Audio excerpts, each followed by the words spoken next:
I have seen literally Fortune 100 CFOs build a financial forecast that has spend going up 40% year over year and CAC just staying constant. It's the biggest mistake. There's just this natural increase in cost to acquire a customer over time. This like natural degradation that if you're not running any special moments and you're just trying to improve the ads, that the slope of your line is going to be one thing. I promise you that attribution and incrementality is more complex than finance. So embrace it, go and learn.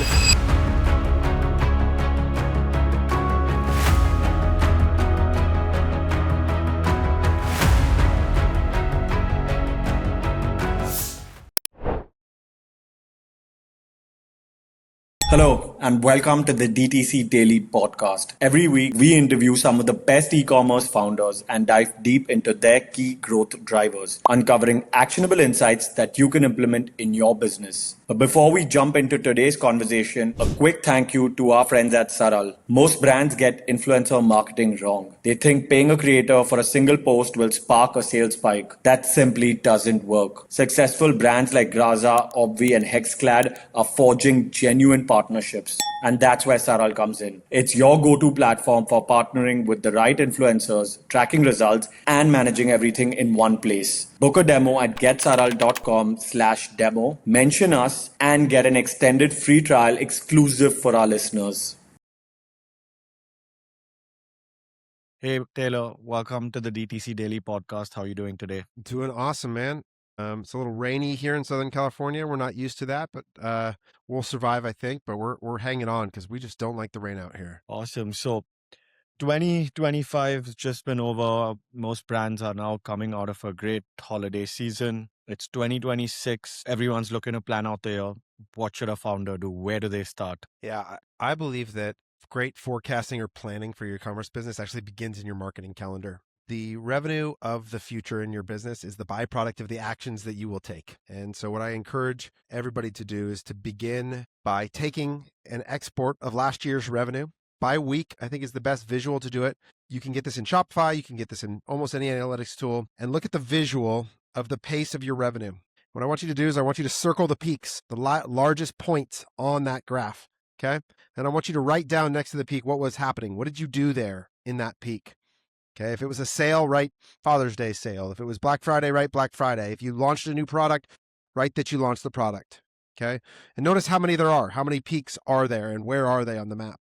Then next, what I want you to do is look at the valleys. What are the low points? And now I want you to ask the question, what could you do in that space to alter the dynamics, to raise it and create more peaks? You want to have at least 4 meaningful peaks throughout the year in your business. And I want you to notice whether the peaks are concentrated in the same quarter, and how does that affect cash flow the rest of the year? Ideally, you have seasonally at least 1 peak a quarter to help you manage the cash flow and the rhythms of e-commerce. And then as you do that, you can begin to think about, okay, I've written the big moments down. Usually these are going to be sales and product launches. Those are usually going to be the primary drivers of those core peaks. Then in between the peaks, I want us to think about, all right, how many emails did I send and what was the effect on that curve as I went? And pretty soon you can plot out and begin to recognize the effects of the actions that you take as a business on the revenue that you produce. And it's going to lead to a great thought exercise of just trying to figure out what could we say in those dull periods, in those low moments that we could do different this time around, help get to a better outcome as a business. And you'll notice all of this is qualitative. None of this yet is a quantitative extrapolation of a trend analysis, Because what I want you to begin to understand is what are the actions that create revenue. Those are the tools in your tool belt as you go forward. So that's where I would start. Build the marketing calendar. Okay, so you've built out the marketing calendar. Are you also looking to plot out the numbers based on last year's numbers? Are you also looking to plot out the numbers for the current year? Yep. So once I have sort of a qualitative analysis and I have all those actions planned, now I'm going to layer in the quantitative. So in e-commerce, there's 2 layers of the revenue forecast that we like to look at. First is the existing customer revenue, and we use what's called an LTV cohort forecast. So you're going to look at every set of new customers acquired in a month period of time in the past. You're going to look at their revenue over time, and you can begin to plot the curves of this future revenue. And if you stack all those up, you can make very accurate predictions about the future of your existing customer base. And if you're a business that has subscription or consumables or apparel where there's higher LTV, this is likely going to be a meaningful part of your future revenue. And that's the easiest part of the business to forecast. So you're going to begin with looking at those layers of existing customer revenue. Now, knowing that as I layer in that marketing calendar, things like new product releases and promotions will affect the exact realization of each of those curves. And so there's going to be a consideration for when that returning customer revenue shows up. And then from there, the next piece I have to look at is the new customer acquisition. And this is always the hardest part of any e-commerce plan or forecast, is to build estimations of my media budget and then my new customer acquisition. We use something called a spend and AMER model. We call it our spending power model, which, think of that as, in simplest form, if you were to build a scatter plot, on the y-axis was spend by month, and on the x-axis was spend by month, and on the y-axis was efficiency. And you could plot every month, how much did I spend? What was the efficiency? And likely there is a curve that illustrates for you the degradation of efficiency as you increase spend. So if you go from spending 100,000 to 200,000, what happens to your efficiency? It's going to degrade somewhat, but the slope of that line is unique to each brand. And that's going to help you to set your media budget and your new customer revenue. We think those things are often intimately tied together. So you get your returning customer revenue forecasted, then you get your new customer revenue forecasted, you get your spend as the next step, the media budget, how much are you going to spend? And those are three core inputs on the quantitative side that are going to give you the revenue outputs. Then you go into the cost side. You have your cost of goods, you have your variable expenses related to shipping and payment processor fees, and then ultimately your OPEX. And all that bundled together is going to give you a sort of full annual P&L level forecast. Now, at CTC, we take that all the way down to the daily level, every dollar and every campaign and expectation that's overlaid on the marketing calendar, and how far you go in that, I think, is often related to the stage of business, the level of predictability in your own data. If you're a very new business, this exercise isn't going to yield a lot because you don't have a lot of historical data. So there's a lot of nuance to determining how far I would encourage you to go, but those are the basic inputs to a great e-commerce plan. You made a very interesting point that, as spend increases, efficiency is obviously is going to come down, right? And what I see a lot of founders doing is, when they're creating a forecast, they're going to just take today's numbers and then they're going to say, okay, we're going to increase spend by, say, 25%, and then they would just forecast the sale also. Yeah. So I've seen Fortune 100 CFOs do modeling that way. It's the biggest mistake because it's the hardest also to really understand. But I have seen literally Fortune 100 CFOs build a financial forecast that has spend going up 40% year over year and CAC just staying constant. It's like, that is not how this works.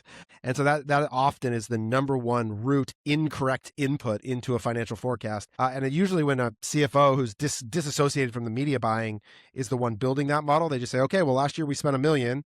This year we'll spend $1.2 million, and I want the same efficiency. And it's like, well, that's not really how that works. But I guess most people look at it that way because of, economics 101, as economies of scale go up, because especially on the supply side, when you start buying more product from suppliers and, from factories, your cost is obviously coming down.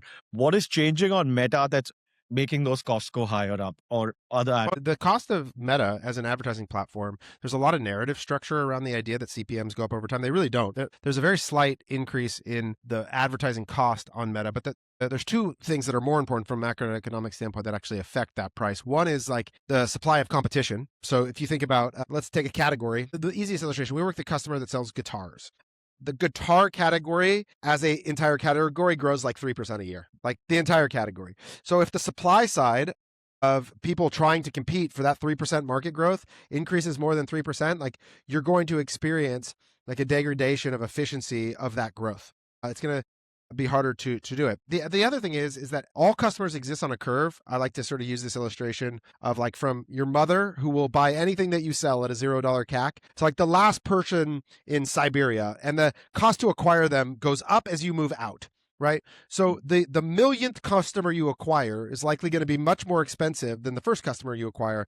And part of that's just because you ever seen like the traditional marketing customer adoption curve, you go from early adopters to laggards to like that sort of curve. And it's because the cost to educate and the decision-making criteria of the latent market is much higher and more expensive than it is for the early adopters who will try anything in their nature. And so there's just this natural increase in cost to acquire a customer over time. Now, that's not perfectly linear. I don't want to illustrate it as if it's this perfect linear line. And there's all these reasons why you can experience these moments where the cost goes down even as you move out.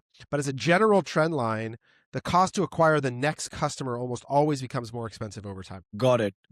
So, okay, so if I'm getting this right, there's obviously going to be a loss of efficiency. How are you accounting for that in the forecast? So, let's say I'm increasing spend by 25-30%. How do I know how much, of that efficiency loss comes into the numbers on the revenue side or cost side? Yeah, so that's a modeling exercise that you can begin to do by looking at the relationship of all your spend and efficiency over time and the components that alter it. So if we go back to this is why the marketing calendar is such an important, because what you'll notice is the things that offset or increase your spending power, which can either be expressed as the ability to increase your volume while holding efficiency constant, or hold volume constant and increase efficiency. Both of those illustrate what I would call increased spending power. And oftentimes the way that you do that is by creating an arbitrage where your conversion rate goes up on the website while the CPM or the price of the market of the advertising stays constant. Black Friday, Cyber Monday is sort of the easiest illustration, where Black Friday, Cyber Monday, CPMs go way up, but so does conversion rate. And so there's this increase in volume that brands experience in that moment. But that doesn't really lead to arbitrage because you're competing against a similar set of people experiencing the same dynamic. The way that you benefit is that the market fits April 7th, and you can create a reason why your conversion rate goes up while the market price for the ad inventory stays constant. You're going to gain a bunch more volume. And this is why these moments where you create sales out of nowhere. So I used April 7th because we worked with a brand for a long time called 47 brand. Okay. So 47 is April 7th, and they created their semi-annual sale on April 7th, 47 day, because the brand was called 47. Mm-hmm. And on that day, they were able to spend a lot more money than everybody else around them because they created this increased conversion rate around this moment. People do this through limited edition drops, product collabs. There's all sorts of ways that you can affect that dynamic to sort of create this increase. Now, if you were to look at that on a plot, right, that data point is a contingent data point, meaning that it doesn't represent the normal course of business. It represents an action that you created to alter the effects of the model, right? And so there's two things you want to learn is that one, there's this like natural degradation that if you're not running any special moments and you're just trying to improve the ads, that the slope of your line is going to be one thing. And then there's these ways that you break the model, that you can disassociate from the historical slope and you can arbitrage and gain more value over time. And you want to understand both effects so that you can try and create, so that you can understand on a normal Tuesday when I'm not running that big moment or sale, what's the expected volume that I'm going to get in that period. And then there's going to be some small range of outcome there. And then how do I create these special moments throughout the year where I get a lot more volume through the ad account? Oh, that's a great point you've actually made there. So now, now we've obviously created this, entire forecast slash plan for 2026, but as let's say weeks pass by, there's obviously going to be some level of deviation, either on you're probably outperforming or you're underperforming. What do you go back and do when you look at the numbers? How do you react to this, the important thing about planning, the important thing about every plan, all models are wrong. Some models are useful. Models are useful if and only if they can help you to identify where you are wrong fast so you can course correct. Okay. So if you want to be right in your forecast or your plan, you have to work to make it right. This isn't guessing M&Ms in a jar. This is an exercise in execution. This is how do we show up every day and understand, did what we thought was going to happen, yes or no? So I'll give you an easy illustration of something that just happened. We had a business that was running and a New Year sale. They're a health and wellness that was supposed to run through January 1st through January 5th. 5-day sale. And we've been through this enough to know that whatever we assume is going to happen with the sale is probably not exactly what's going to happen. So we always build a contingency into the plan. So we say before the plan starts, all right, everyone, we're planning to run 1 through 5, but what I want to do is we're going to design right now an email for the sale extended by 1 day plan. And we're going to have that email there and we're going to design some ads. And hopefully we don't have to use it. Hopefully we just set it over there and we never run it again. But guess what? Days 1 and 2, they were a little softer than we had hoped. And so we had deficit to the plan. Set 3rd and 4th day were pretty good. 5th day, okay, so we're about 15% behind after 5 days. So you know what you do? All right, we're firing that contingency email. Email goes out. Hey, everyone, sale extended 1 day. You have 24 more hours. We beat plan by almost 25% on that day. And now we're back on course. Right? So all the time you're looking and monitoring and going, okay, every day that email I planned to send, did it do what I thought it was going to do? Ooh, it was better. Ooh, okay, maybe we don't need this next action. Maybe we can put that back in our pocket for later. Or, ooh, that didn't hit. That was bad. We're going to need another email tomorrow. Let's try again, right? And so you're always taking it, creating a hypothesis, going out and seeing what actually occurs, and adjusting your course quickly. And that sort of rhythm is the way that you actually help yourself to become accurate. You're not accurate because the model was great. It's just going to be wrong. It just helps you to see, is what you thought was going to happen happening? Yes or no? And how do you fix it? And, what would you say, how often should founders, let's say obviously founders in, smaller businesses where they don't have too many employees would have to probably look at the data, more often themselves. But, if it's a little larger organization, you've got a bigger team that's looking at the data, how much time should the founder be, spending on looking at that data? Yeah, that's a great question. I think that trust, I like to use the metaphor of like, do you have kids, Kishal? Yes, I do. I have a daughter who's 1 year old. Okay, 1 year old. So she's still young. My Yeah. boys are 12 years old. Okay, I have twin boys that are 12. And I think about the trust that I give them for, like, they're allowed to like ride their bikes down to this park by our house by themselves. We're trying to give them a little more autonomy to go explore, right? And so I say to them, okay, guys, you have to be home at 4:00. Okay. And the first time they go, I call them 20 minutes before and I go, hey, it's almost 4:00. Are you close? Are you ready to come home? And I help guide them to make sure they achieve the target. Then the next time they go, I don't say anything and I see, do they come home at 4:00? Right. And if they do, then the next day I don't have to call them and I give them more trust and I give them more autonomy. I think as a leader, this is always the way you have to behave, is that your level of trust needs to be directly related to someone's ability to prove to you that they do what they said they're going to do. And so if you have somebody who you have high levels of trust for, well, then you don't need to monitor them day to day, because they are going to do what they said they're going to do. But if not, or they're new, it is ultimately always your responsibility to do what the organization said you're going to do. So there's a relationship there all the time. Now, the best case scenario, I think, as the CEO, is that you get to go out and think about the future and work on a counter cycle to the day-to-day, which is you get to go build those model breaking moments. You get to go build the April, the June, the July partnership and product and the things that take a longer cycle. And there are people that are there day to day making it happen. But sometimes, like in my own business at DTC, very recently, we're going through a little bit of an unexpected issue. And so I'm right back in the day-to-day. I'm here because above all else, my job is to deliver this month's expectation. That's like the primary job. And so I think sometimes you can exist in high levels of trust with your team and let them operate. And sometimes you have to go all the way down to the very root level of the organization.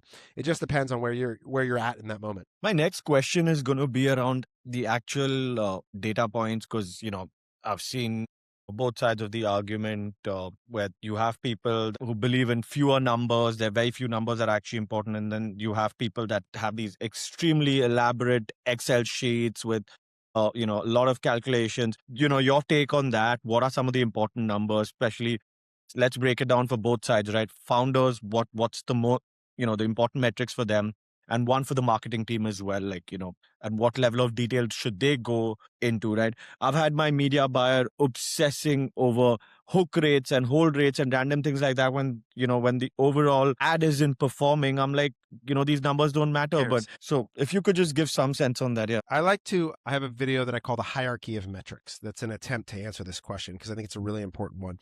But I'll start with founders. Tab 1 for a founder in their browser should be the cash flow forecast. At the end of the day, like, your job is to make sure your company does not run out of money, and ideally that your bank account grows. That's like the core job. And if I think about what I need for a cash flow forecast to be accurate, I need a weekly, mostly it's like a 13-week cash flow forecast is the most common financial doc that I would reference. I need a weekly revenue expectation, and then I need to know the flow of funds through all the expenses in the organization. So if I'm a founder, I have to have that. Now, what that means is likely that I need to have somebody in an organization whose job it is to build a accurate and effective forecast so that that document is useful. So at that level, we would say that on the marketing finance side of the organization, then your job should be able to forecast contribution margin, which we would define as revenue minus ad spend minus all variable expenses associated with order volume. So this is your cost of goods, payment processor fees, shipping and fulfillment expenses. Primarily those 4 things. Everybody in the organization should orient around expectation of contribution margin and realization of it every day. So hierarchic metric number one inside of the organization in total, not just for the founders, is contribution margin. Then the next layer is what I call business metrics. This is revenue, sales, MER, AOV, orders, that layer. Then I go into the customer level, new customer revenue, returning customer revenue. And then at the very bottom, the least important is what you're getting at, what I call the channel level metrics. What is my Facebook ROAS? What is my Google ROAS? And then even further down than that would be like input metrics at the ad level. Like I just would spend very little energy worrying about that. The only reason I get there is if I go, ooh, okay, contribution margin's behind. I have an efficiency problem. The efficiency's on new customer revenue. That inefficiency is coming from Meta. It's coming from this campaign. Okay, now I've worked all the way down through that, but only because I saw I had a problem and worked through it in that sequence. Got it. You know, at the beginning of the call, you mentioned that obviously a lot of this is going to be relevant for some of the bigger businesses, early stage.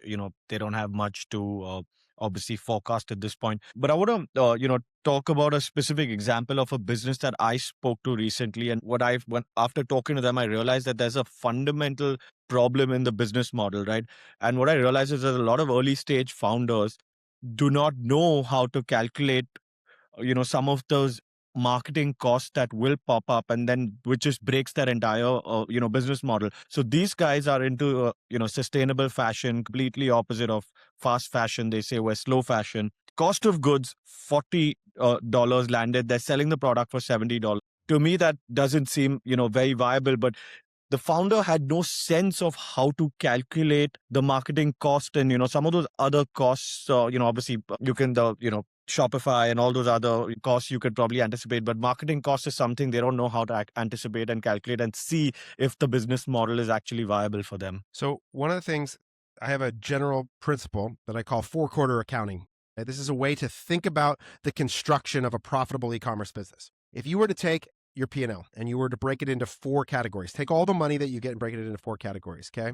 You've got your cost of goods, you've got your CAC, so that's the marketing spend, you've got your OPEX, and you've got your profit. So I want you to imagine that these are all levers. That is, one goes up, something else has to go down, and vice versa, okay? So if I have, in your case, let's say that's 25% cost of goods, 25% CAC, 25% OPEX, 25% profit. So the second I go, COGS are actually 60%, and this lever goes all the way up to 60%, guess what has to happen to these things? Either that's coming out of my profit, or my CAC has to be really, really low, right? And so the viability of the business is built through that lens. You can start to play with those pulleys and go like, well, if I'm going to run a 40% margin business, then I better have a really freaking low OPEX. I better be able to run this with 1 or 2 employees and super lean, because I need to be able to deploy that. Because the reality, here's the problem with the CAC one. You don't just get to say, I want to have a 10-to-1 ROAS. Right?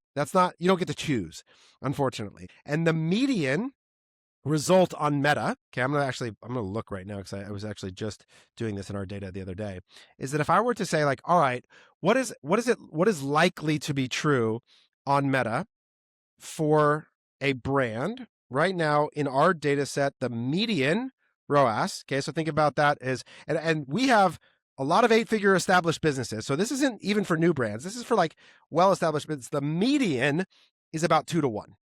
That means that 50% of their ad dollars are going to acquire a customer. So right there, 50% ad spend and 40% margin, we're out of luck. We're losing money. So that means that they're going to have to perform in the 80th or 90th percentile on marketing just to have a viable business. So they're setting themselves up for a very difficult challenge. And they better have some reason to believe that their marketing is going to be fucking amazing. Part of my language. But that they believe that it's going to be awesome, because otherwise they're in real trouble. Now, businesses like that, more often than not, when you see low margin, it's because they are existing in a demand capture world. So I'll give you an example where I see a lot of that is like automotive parts. You might see a business that is low margin because what they're doing is they have like 100,000 SKUs, and they're just capturing the long tail of all this niche demand. And so they're primarily using Google to generate all their customer acquisition. They're not paying for it at top of funnel. And so then they can run pretty efficient because it's all demand capture. They're not paying to create the demand. They're just making themselves available in a low competition environment across a very niche set of SKUs. So it's possible to win with 40% gross margin, but it's very unlikely to do it on Meta as the primary driver. And again, just to add on, is there a way for someone to calculate anticipated meta cost for someone who's maybe not run enough ads or doesn't have a site on how to go about it? Yeah, so I mean, I think there are lots of tools. Like Veros is a good example of a database that is publicly available and free, where you could go look and say, okay, for my category, apparel, what is the low, median, and high efficiency for my category at my price point? And it'll give you a sense of the range of possibilities. So I just gave you a benchmark of about 2 to 1 as a median result across our brand set. That I think is a little high for like the total aggregate. It's probably closer to 1.6, unfortunately. That's the reality of what Meta can yield for most people. And so you have to think about that. If this is going to be my primary demand channel, well, then I better be able to win with the realities of that market. Because the truth is, you're a market taker. You're not a market maker. You don't get to set the price. You have to go out and win and compete against everybody else who's willing to pay more for the feed. And so if you can't win at that rate, it's going to be trouble. It's going to be really hard to win on the platform. Awesome. And my last question for you is, do you have any feedback from your side for any of the founders that are listening to this call? I think that our mission in the world is to help sort of unify marketing and finance. I find that a lot of founders don't spend enough time thinking about how their business actually produces cash and the mechanism and pathway to it. And I would embrace it. I promise you that attribution and incrementality is more complex than finance. So embrace it, go and learn. And my own business was transformed by me deciding to become competent and fluent in the language of finance. And the reality is business is measured by dollars. And so you want to understand as much as you can. And the reality is e-commerce is very complicated. The cash conversion cycle with inventory purchasing, really understanding how to manage your balance sheet and how your balance sheet relates to your marketing tactics, like all these things are connected in an intimate way. And if you can begin to understand how to move those levers and move those pieces around, you can make this business model really powerful. But if not, it's super challenging. Awesome, Taylor. Thank you so much for doing this. This has been a wonderful episode. Absolutely.